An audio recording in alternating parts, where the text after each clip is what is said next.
আপনারা দেখছেন বার্তা এক নজর।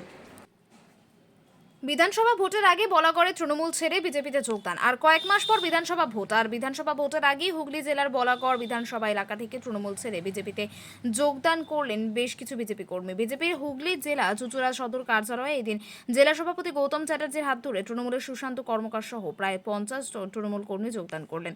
বলাগড় ব্লকের তৃণমূলের সাধারণ সম্পাদক সুশান্ত কর্মকার একতারপুরের বেশ কিছু তৃণমূল কর্মীদের সঙ্গে এদিন বিজেপিতে যোগদান করেন।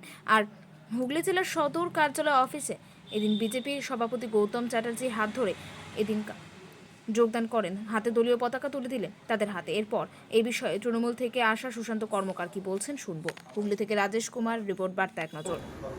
কর্মকার তৃণমূলের ব্লক জিএস ছিল এবং সঞ্জয় মণ্ডল, সুধাংশু সরকার বুথের সভাপতি ছিল, সুভাষ ঘোষ যুব সভাপতি ছিল তৃণমূলের, অলোক সরকার, এনারা আজকে ভারতীয় জনতা পার্টিতে জয়েন করলেন। আমি তাদের আন্তরিক অভিনন্দন জানাচ্ছি। আগামী দিনে আমরা একসাথে চলব এবং আমরা ভারত মাতাকে জয় বলে এবং ভারতীয় জনতা পার্টির যাতে আগামী দিনে আমরা বলাগড়ে আবার বিধানসভা জিততে পারি, আমরা সেই জন্য প্রচেষ্টা করব। ভারত মাতা কি আমরা শুধু বিজেপিতে জয়েন করেছি। উনি বিজেপি দল ভারত মাতাকে শক্ত সমর্থন করতে চায় এবং বিজেপি দল ভারত মাতার সঙ্গে আছে। ভারত ভূমি যদি না থাকে আমরা কোথায় থাকবো? আমাদের বর্তমানে তৃণমূল সরকার ভারত ভূমি যাতে আমরা হারিয়ে ফেলি সেই ব্যবস্থার দিকে আস্তে আস্তে ধীরে ধীরে এগিয়ে যাচ্ছে এবং হিন্দুদের দিকে দিকে অত্যাচার করছে।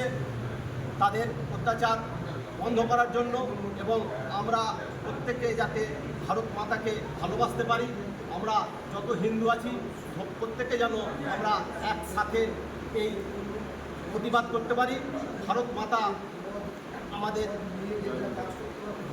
আমাদের মাতৃশক্তি, এই মাতৃশক্তিকে আমরা হারাতে চাই না। মাতৃশক্তিকে বজায় রাখার জন্য আমরা সমস্ত হিন্দু এক হতে চাই।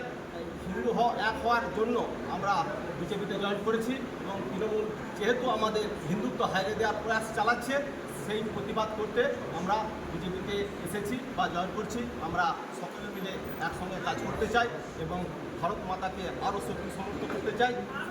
এই বলে আমি আমার